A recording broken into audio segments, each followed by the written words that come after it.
Hi, all, and welcome to the podcast. Today, we're speaking with Marc Brackett. Marc is the founder and director of the Yale Center for Emotional Intelligence and a professor in the Child Study Center of Yale University in the United States. He's the lead developer of Ruler, an evidence-based approach to social and emotional learning that has been adopted by over 2,000 pre-K through high schools across the United States and around the world. He's been a researcher for over 20 years, and Marc is focused on the role of emotions and emotional intelligence in learning, decision-making, creativity, relationships, health, and performance.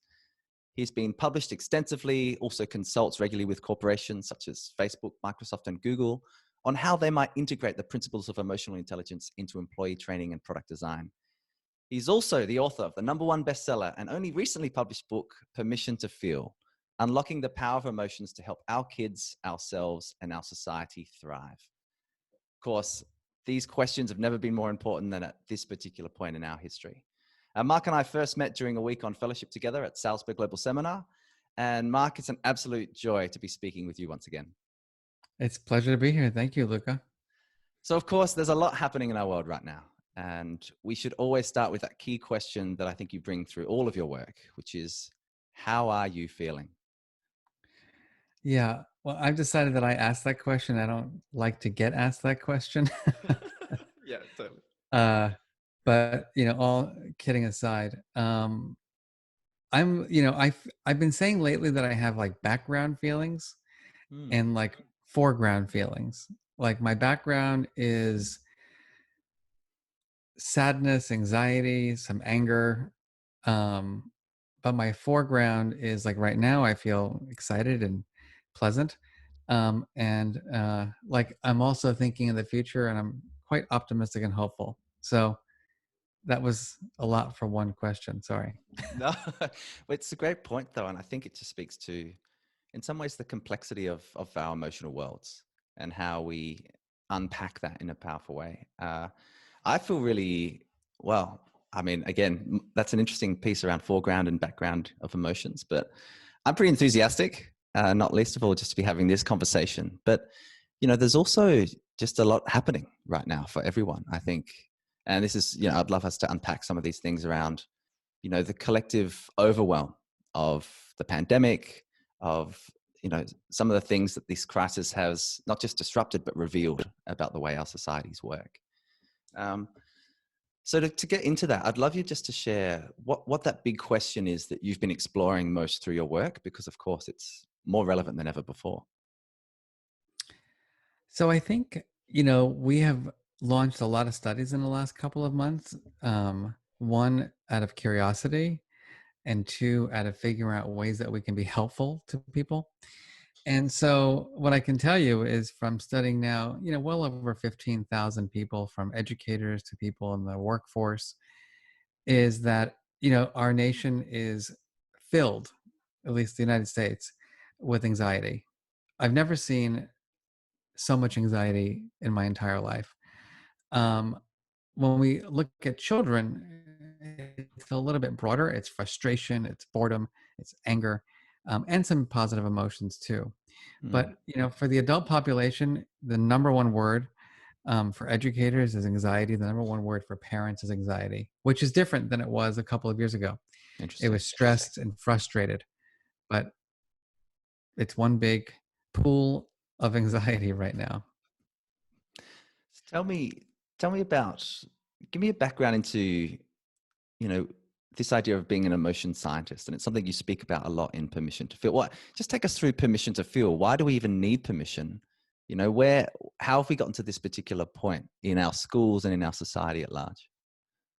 Well, I think that, we are a society, broadly speaking, I'll include your country, Australia, in this, in that we are phobic of feelings. And I think for many of us, and for men in particular, to experience anxiety, right? You're weak, Mm, mm, right? That means you're not going to be able to take care of me, Dad. It means that you're not strong and tough. You don't have thick skin. And so I think that those ideas have persisted for centuries. And we're at a place now where um, that denial of emotion is potentially going to just kind of implode. Uh, And I think so. It's a big question for me because it's actually the title, my book title is Permission to Feel. And when I was writing the book, some of the editors and even my agent was saying things like, well, why don't you call it like emotional intelligence for leaders? And I was like, because that's not like, that's been written already. And it's, those books aren't so interesting anyway. Um, I want to call it Permission to Feel. And so they're like, well, you got to convince us that, we don't see people like, in the airports, buying like a man, like executive sitting in the airplane reading a book called Permission to Feel. I said, well, maybe not yet, but Yeah. we're going to go there, because until we acknowledge that we have not given ourselves or the people we love, even the people we don't love so much, the permission to feel, I don't think the skills matter. Right. Mm. So I think that we have to acknowledge that we are feeling creatures and that all emotions are information. There's no such thing as a bad feeling. Even now, I'm more anxious than I've ever been in my life, and I have the anxiety gene. Um, but it's the mindset around anxiety, and so I can go on, but I won't.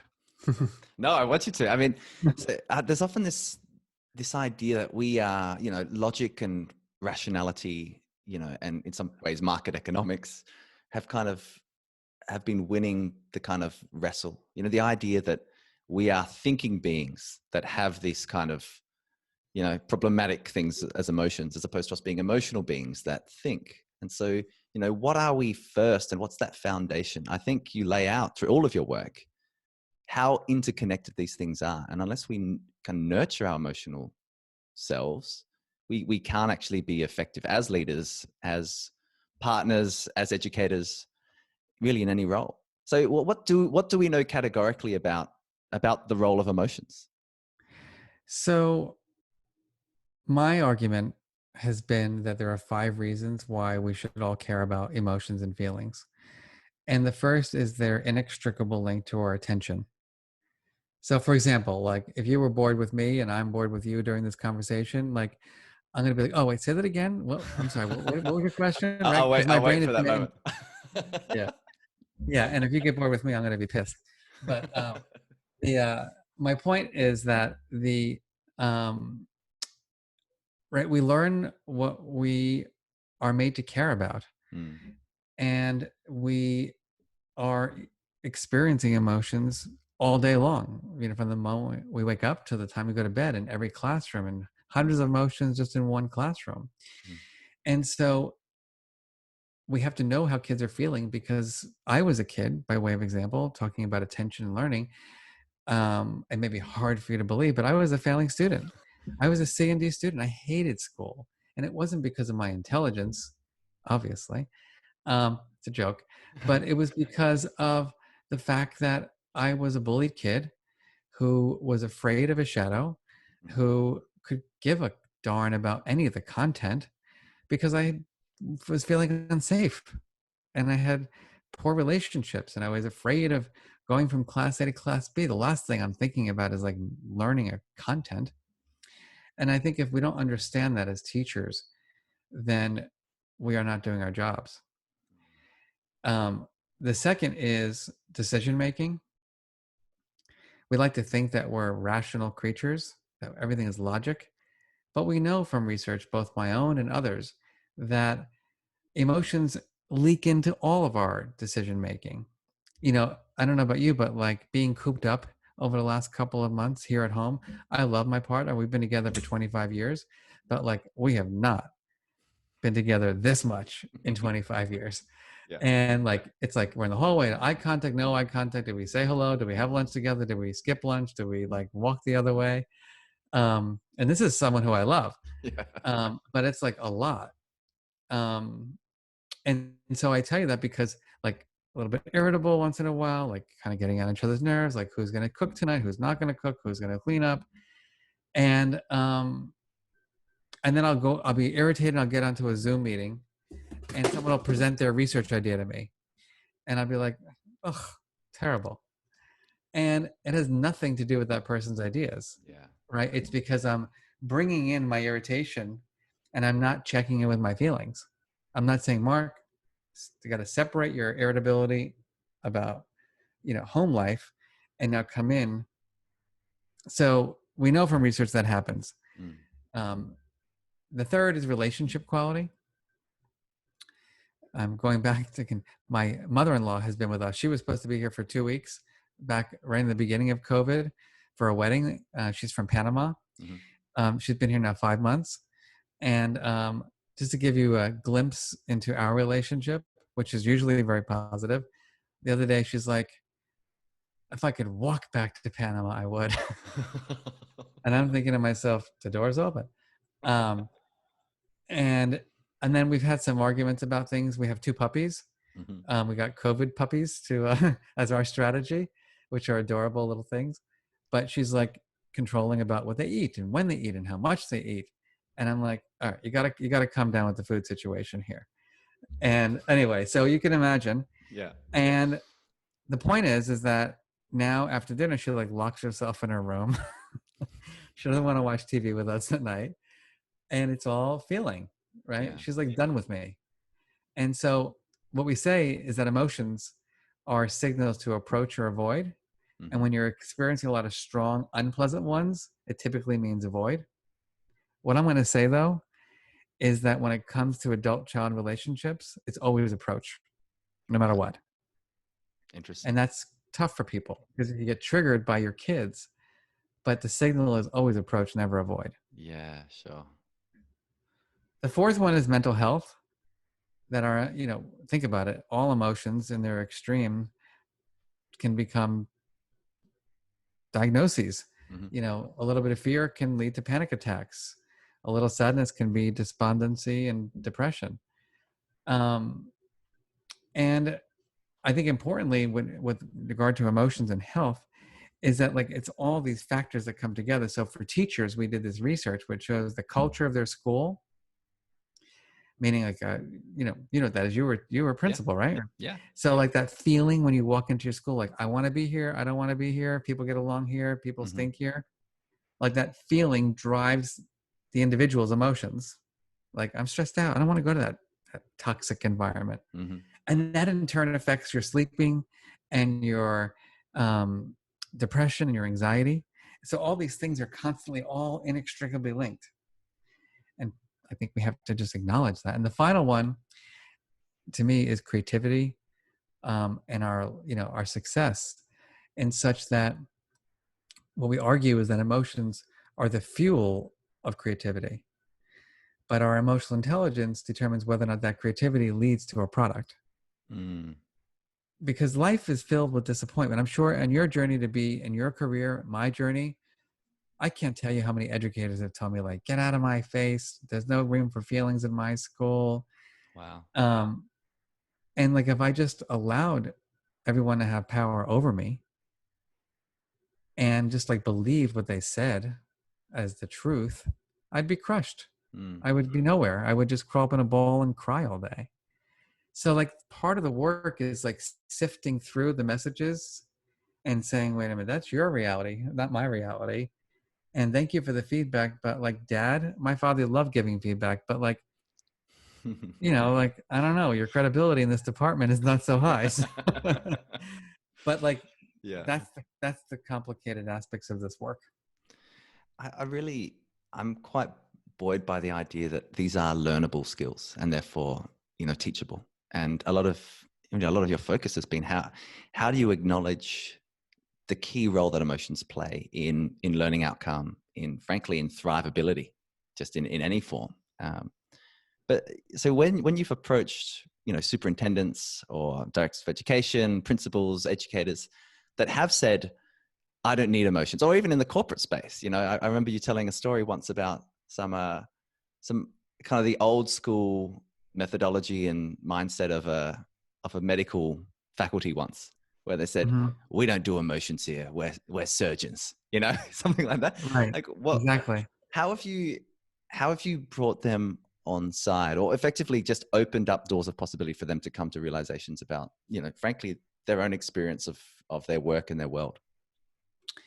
Well, I tell them that they can be successful, but they're going to die very lonely.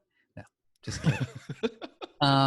because who wants to be around people like that? Oh, Yeah. the I go back to those 5 things that I just mentioned to you, because I always tell people, that you're not here to hear my opinion. Mm, Like, honestly, I have strong opinions about things, but that's not what you want to hear. yeah. What you want to hear is, what does the science say about the role of emotions in decision making, in relationships, and health and performance? And so, for example, we have other research which shows that the emotional intelligence of a leader predicts significantly how people feel in the organization. And then if you know that emotions drive creativity and performance and Mm, decision making, then you start really thinking, well, I've got one department here that's got like a leader that's like emotionally bankrupt. I've got a leader over here who's got a really skilled in emotional intelligence. And then this team feels demoralized and they have low inspiration and a lot of frustration and a lot of burnout and a lot of dissatisfaction. And this group here feels inspired and connected and valued and appreciated and mm, excited. mhm, And then what the research shows about how those emotions lead to creativity and decision making. And you start saying to yourself, how could I not be taking this seriously? mm. So to me, it's always through the science. I do, sometimes the stories help because Yeah. people like anecdotes and vignettes. But for anybody who is resistant, what I tell them is that that's not based in science. Your opinions are your opinions. Um, but what research shows is that when schools, for example, do this work well with quality, with fidelity, like great things happen for kids. Mm, So if you're telling me you're not interested in it, then you're telling me that you're denying children, right, a set of skills that is going to help them, right, achieve success in life. And mm. if that's where you want to go, fine. I have a little bit more chutzpah now, just because I have no patience for people who are not on my emotions matter bus. Yeah. Um, I'm sure you're formidable in those. Disarming, perhaps, might be an even better word. Uh, and so I just want to just kind of, all of us carry our own stories because partially, us coming to this idea of the role of emotions is not just the new skills for the new economy, but also the way that we potentially can create, more equitable societies, ones in which we can empathize and understand that we are interwoven in this fabric, and the kind of cult of the individual will not get us to where we want to be. How, what's been your journey, Marc, to this particular point? And you're quite open about this in your book as well, but and you speak about Uncle Marvin in particular. You know, Hmm. um, many of us have had these amazing mentors that have brought us, into this kind of type of understanding. And it seems to me that Uncle Marvin was, as an educator, was just ahead of his time, really, in trying to do this work. So just talk to me about why, the role that he played and how that's influenced where you are right now. Yeah. So, as you know from my book, I had a trauma in my childhood. I was abused as a kid, as a young child by a neighbor, um, which was horrific, Mm, for many years. It wasn't just a one time incident. And so you can imagine what it feels like to be a 6-year-old, 7-year-old being sexually abused by an adult male in their basement, and being threatened like you can't share this or I'll hurt you or your family will be hurt. And then I had two lovely parents. I know my parents love me, but my mom had a lot of anxiety and she was worried about everything. My father just had a lot of anger. So his mantra was like toughen up, and my mother's mantra was don't tell me I'll have a nervous breakdown.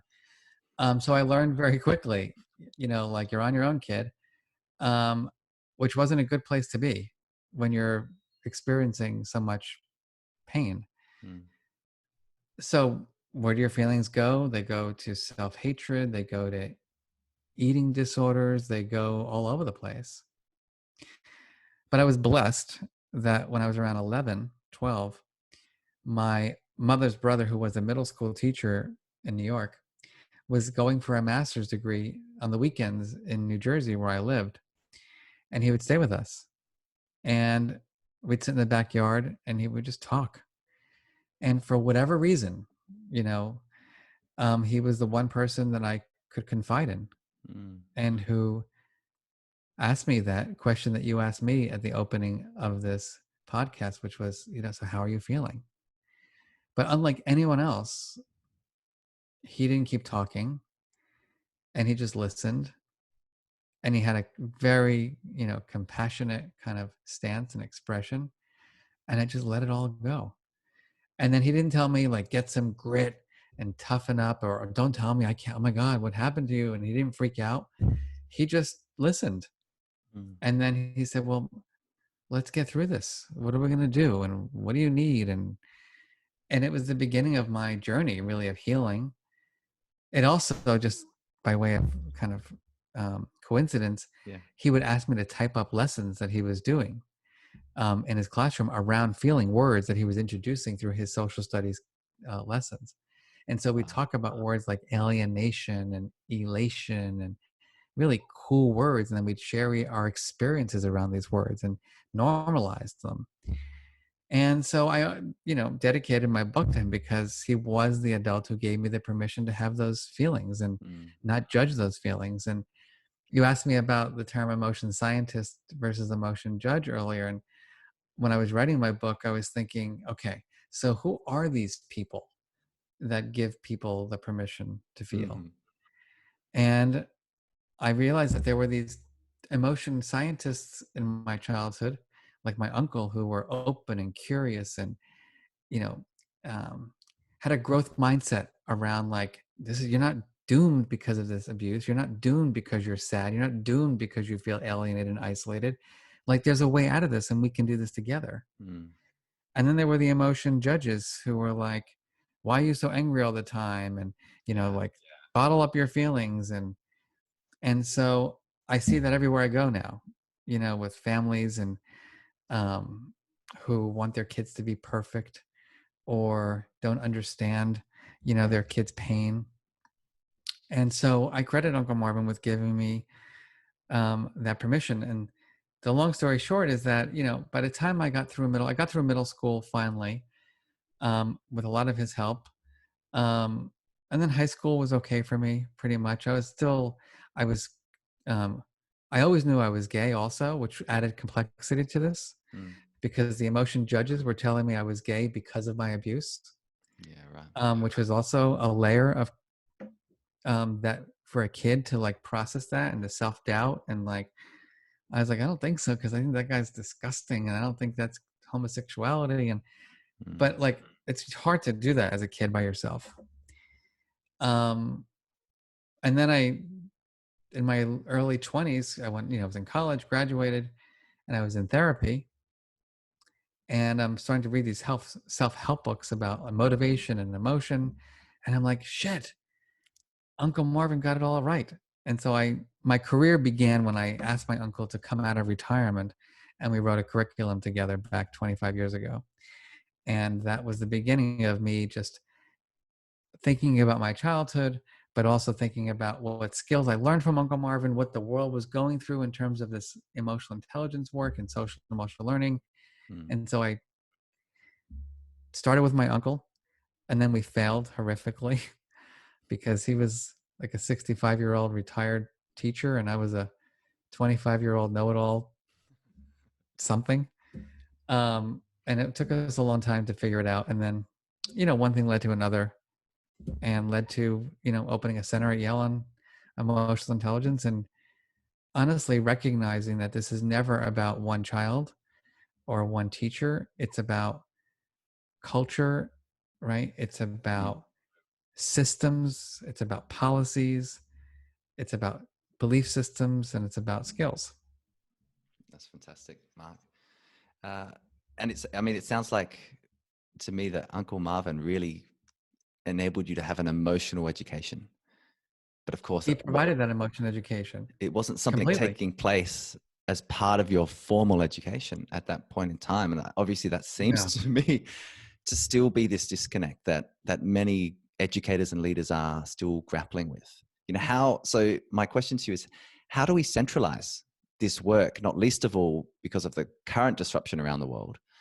where it's more important and urgent than ever before, but even before COVID, we had the World Health Organization already saying that, depression will be the greatest global burden of disease by 2030. It's already the largest source of disability. So how, in what you've seen, and Ruler might come into this answer, but how do we centralize not just an academic education, but a social and an emotional education in a way that young people are actually empowered to step into their emotional abilities? I think that we have to change educational policy and make it required. I often the other thing that helped me get through my life was I became a martial artist. And so I studied a Korean martial art after when I was 13, and I ended up getting a 5th-degree black belt and having a studio for many years. And so I say, like, wouldn't it be amazing if everybody got a black belt in emotional intelligence or social Yeah. emotional learning? And that means that we have to figure out across children's development, right? What does it look like to be an emotion scientist, right? In kindergarten? Mm. What does it look like in year 1 and year 2 in middle school and high school and college?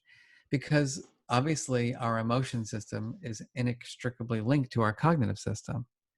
So you're not going to teach a 4-year-old like alienation, right? But sad, lonely. You're not going to teach, jubilance. Nobody even uses that word anyway. Great word, though. It's a good word to know, right? It's fun to write about. Yeah. But my point is that it's developmental. And so it's got to be taught understanding how children develop in social, emotional, and cognitive context. And then finally, it never can stop. And I think this is the hard part. Like, I think to myself, God almighty, I'm 50 freaking years old and I've been studying this shit for 25 years. Like, I should be like, aren't I like the feelings master?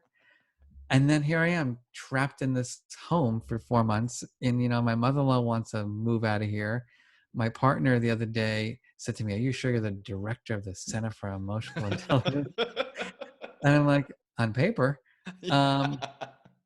And so I'm still learning. Yeah. Because life brings with it so many surprises that we may not be prepared for. And so, like, anxiety means something very different for me now, that I can't visit my family and hug them, right? That I don't go to work, that so my point is, it's got to start, if I had it my way, in the womb. And it's got to we need embedded curriculum that supports children in learning these skills and the adults who are raising and teaching them across their development. And then we're going to have to continuously practice for the rest of our lives. And just accept the complexity of it. Yeah. And then it doesn't become burdensome. It just becomes part of. This is what it is. If you were to look forward into, say, 2030, and we're looking at what success, what a school, a university, an organization that's thriving, what would that look like beyond having, in a school context, policies and curriculum and culture? What is the possibility? What is the future of learning as you would understand it through your work? That's a tough question on the spot. What I'm going to say is that it's helping people to navigate their social and emotional lives in ways that help them have greater well-being, make better decisions, have the best possible relationships, have perspective-taking skills, the ability to collaborate and work together to achieve their dreams and make the world a better place. Easy. But this is I think, we have, the counter example to the future of learning is, what's the past of learning? Like, where have we come from? And, what do schools feel like right now? And how liberated are the adults in them in the work they do to try to unlock the potential of the young people they work with? And I think that's, if there's anything that I've learned from, our conversations and our work across social emotional learning with Karanga, it's been that the future of learning really is at the convergence of the social, the emotional, and the cognitive.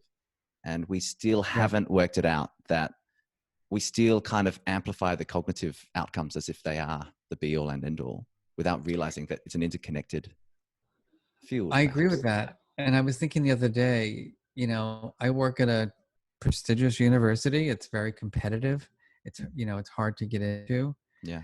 And you don't have to demonstrate your ability to get along well with people, really, right, to get in.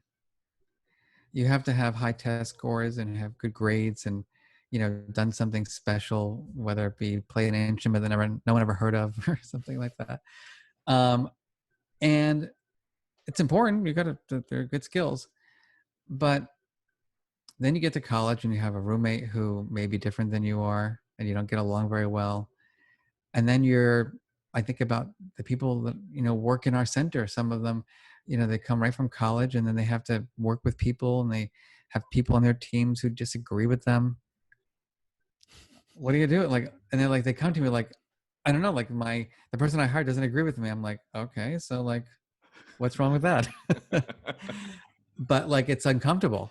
Yeah. And it's like, they don't know how to deal with the feelings and how do I give the person feedback? And then they think it's a trigger. And then this is this. And like all that social emotional, is like the umbrella for the good stuff and the productivity and the cognitive stuff to happen. And so I think that what happens is that we wait too long to try to do it. And I find this in my work when I interview like high school students, even their brain is like, I don't care. I get your stuff, Marc, but like, this is not what's going to get me into Yale. And then I interview the Yale students and like, in my class, they're not really ready for my class because they haven't thought about this stuff. They've never been asked, how are you feeling? And so then they say things like, I didn't need emotional intelligence to get into Yale. And I say, well, you're going to need to get out. And then they say, and after the first few weeks, they say something like, I get this stuff, but I got to drink the Red Bulls and do the drugs and pull the all-nighters and just to get into law school. And then I meet with the law school students and the medical school students who I've taught. And they're like, when I get my residency, and then the residents tell me when they get their placement, and then they're 40, 50 years old, and, I've worked with a lot of doctors in my career and many of them are just very unhappy. The residents that I work with, they feel meh. They don't have that spark. And I think part of it is that they have just been on this like road to being experts in one thing, and they've left their social and emotional lives behind. Interesting.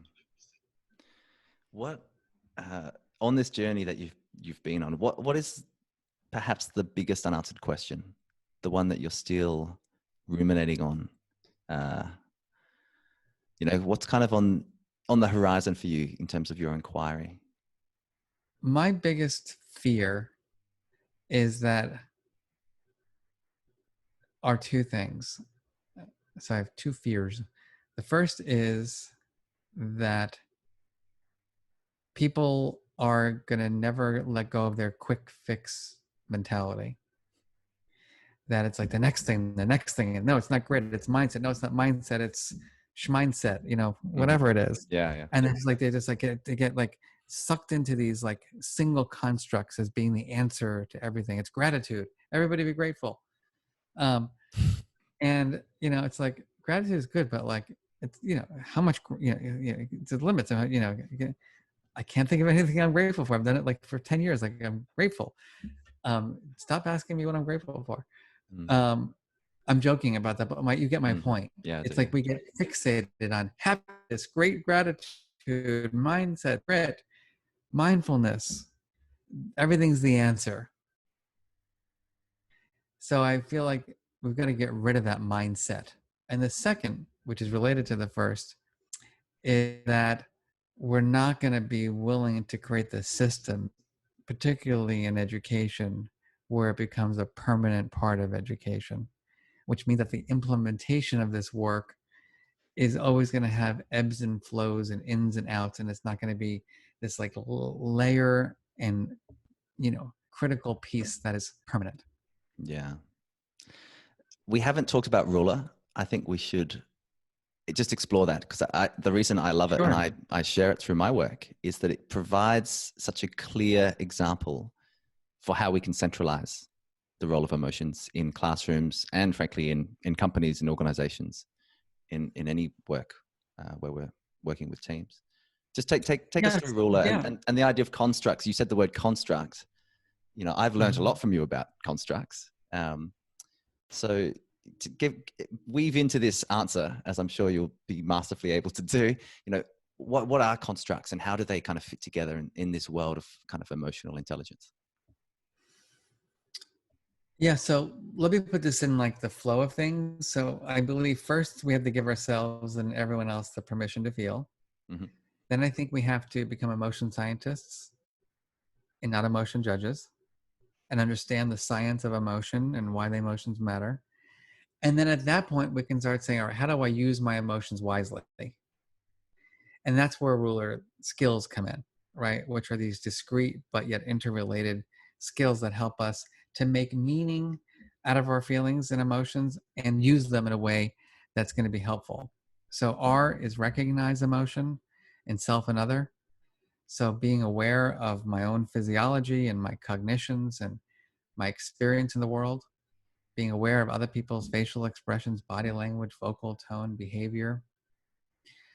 Recognize that we're very biased, that we sometimes think we know what other people are feeling based on how they behave and what they say and do, but we never really, really know until we ask them. The U is understanding emotion. That has to do with what makes us feel the way we do. And again, these are all constructs that have come to us, right, through language and history. But understand that fear is a construct that's around impending danger, and sadness is about loss, and joy is about achieving something, and anger is about injustice. And really deeply understand those emotional themes, which can help us label our emotions better, which is the Ellen ruler. And then you think, well, is it a lot of anger? Is it a little bit of anger? Is it a real big injustice? Am I enraged, or am I just peeved or irritated? And then, so the R, the U, and the L of ruler is all about making meaning out of mine and your experience. It's just purely like, what am I feeling? And what is it? And then the E and the R of ruler have to do with what we do with those feelings. So do I tell you how would I have shared my true story with you if I didn't feel comfortable, right? Because there's interpersonal dynamics that go into whether or not I feel comfortable sharing my feelings. There's personality, there's culture, there's race. God only knows, we know that there is a racial barrier in terms of Black men in America, especially being able to express their strong negative feelings, right? It can get them in major trouble. It can cause death. Yet I have the privilege as a white male to talk about and be angry.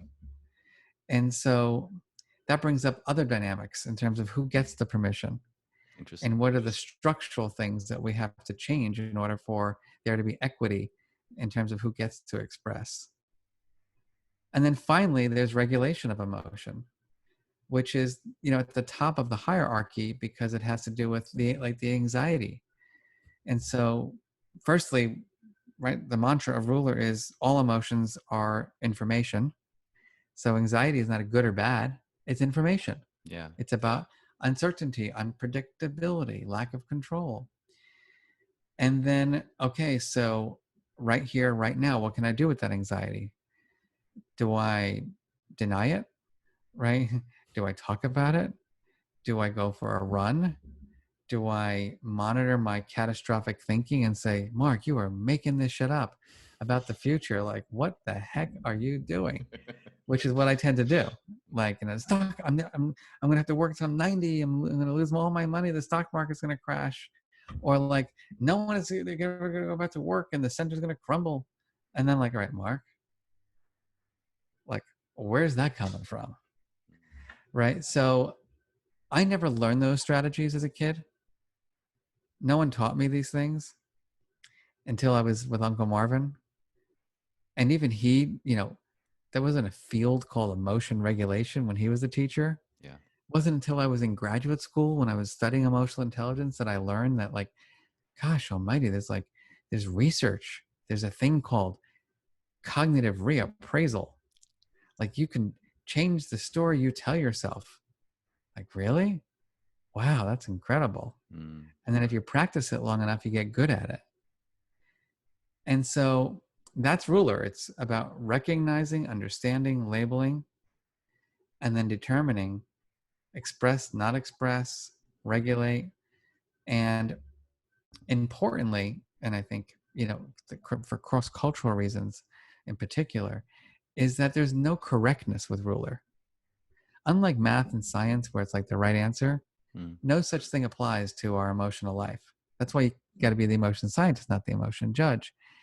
In that, what the things that I may say to myself to reduce my anxiety and feel greater wellness may sound really weird to you. And that's fine. It works for me. So the goal of the emotion scientist is to help themselves and help everybody else find what works best for them, not to be the knower and the teller. Mate, that's fantastic. There's like the idea of coming in with humility and all these constructs, they can get quite complex in some ways, because I think, the field of emotions and frankly, the field of all learning, the science of learning is a complex field. But, at the base of it, I think a pretty simple ideas like listening, noticing, and so the idea of bringing ruler to work in schools and organizations, I think is incredibly powerful as a frame to use. I have a final question for you. Okay. And it's, we've covered some ground in our conversation, and, I'm sure we could do another hour without any challenges whatsoever. But if you were to if you've learned anything on your journey, like what would you offer to listeners as a take home message about the role of emotions, in our own lives, in our societies? What's your take home message to listeners?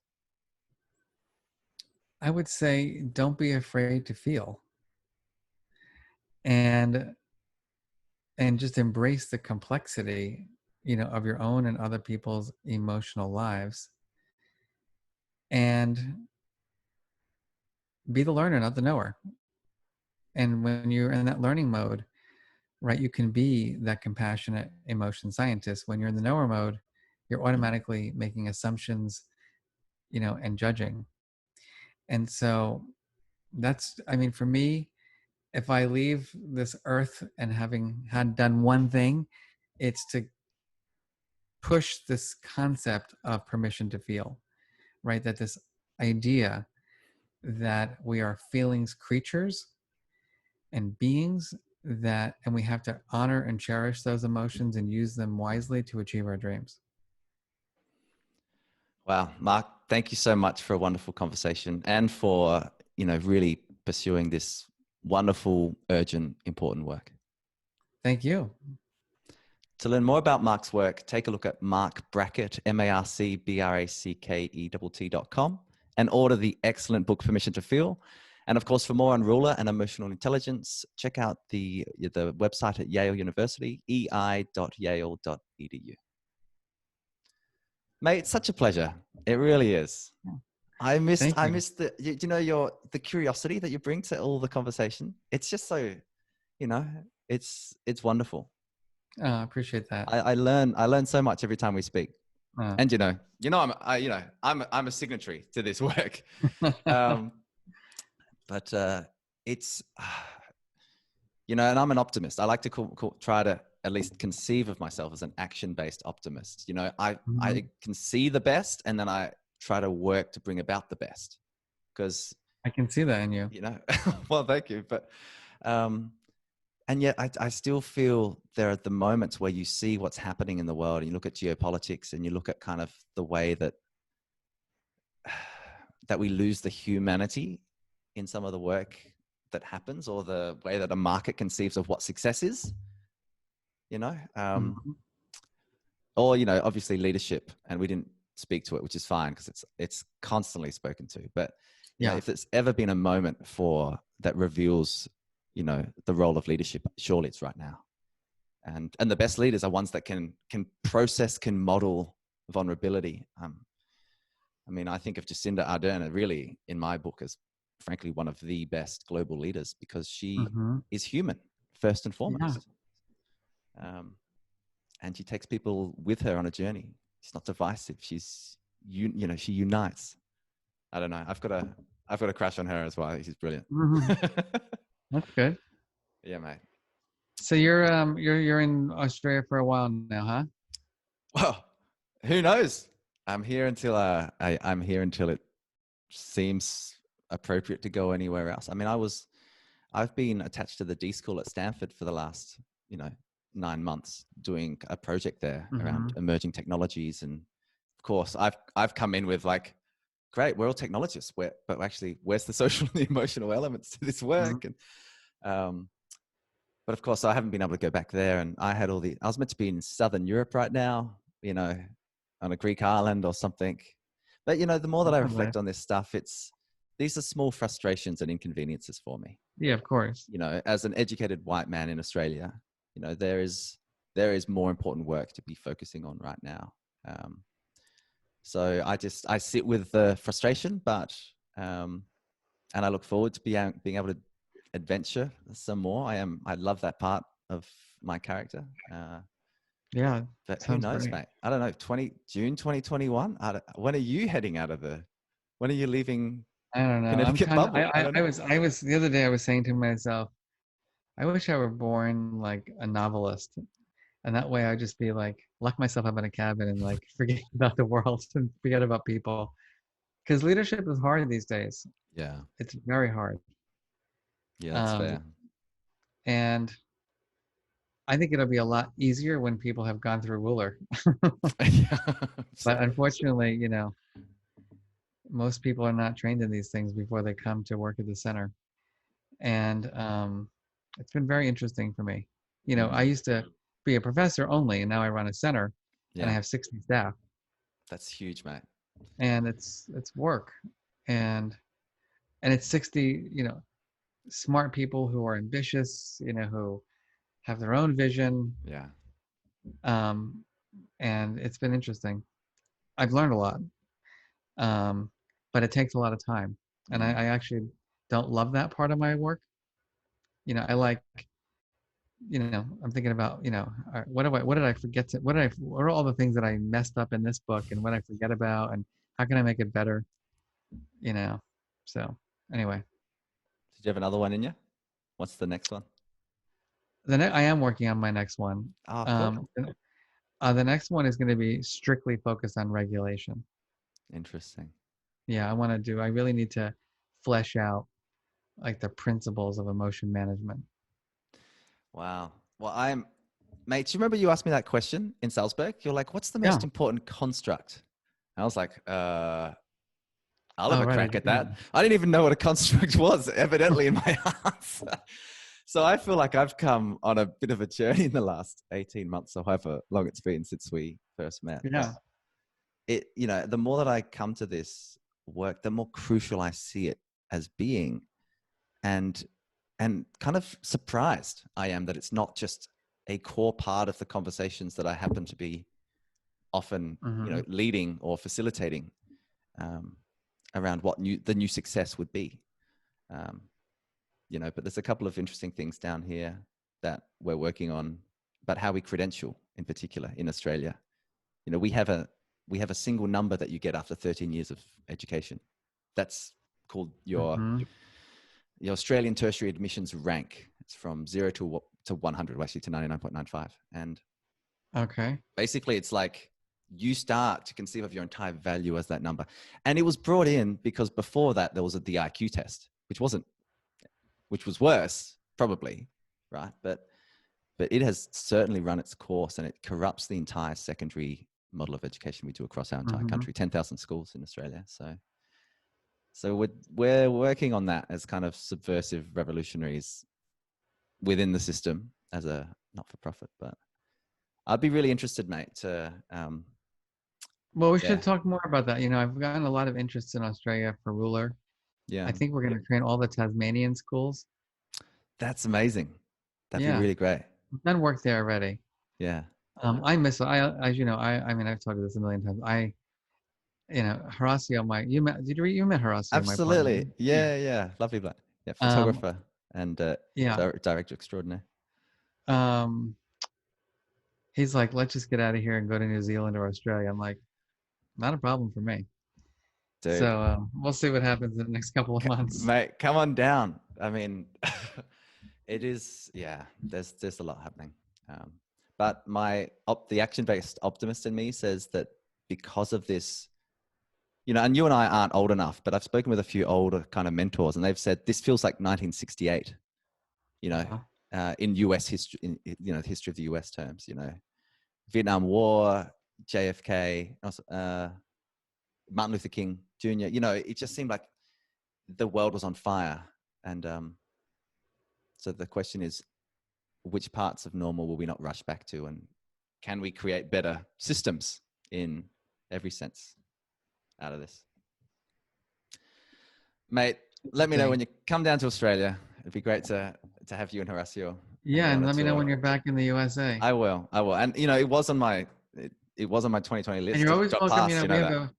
We have a couple extra bedrooms. You can stay here if you want to come to Yale. I'll swap out when your mother-in-law leaves. I'll just take that place and lock myself in the bedroom from time to time. It's all good. All right, mate. Thanks so much for the conversation. It was really good to see you. Take care. Say hi to Horacio. Take care, mate. Gracias. Ciao. Hasta luego. Ciao.